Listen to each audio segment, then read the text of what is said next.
কখনো কখনো ভালোবাসার মানুষটিকে হারিয়ে নিভৃতে একা নীরবে ভালো থাকা যায়।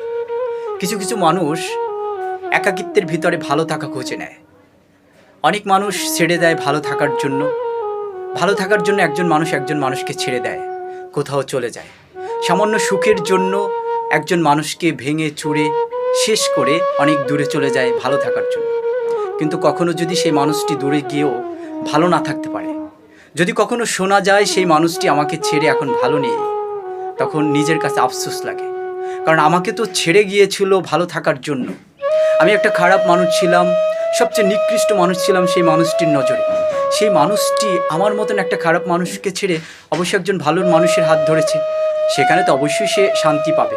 কিন্তু যখন শোনা যায় সেই মানুষটি সেখানেও শান্তিতে নেই, কারণ হচ্ছে কি, একজন মানুষকে আঘাত দিয়ে কখনোই শান্তিতে থাকা যায় না।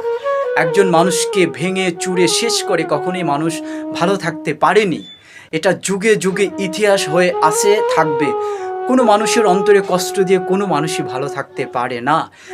যে কোনো একটা সেক্টর থেকে তার এই পাপের মাসুল দিতেই হবে, কারণ মানুষের অন্তরে আঘাত দিয়ে কোনো মানুষই এখন পর্যন্ত ভালো থাকতে পারেনি। আমি ভালো আছি, একাকিত্বের ভিতরে আমি ভালো থাকা খুঁজে নিয়েছি।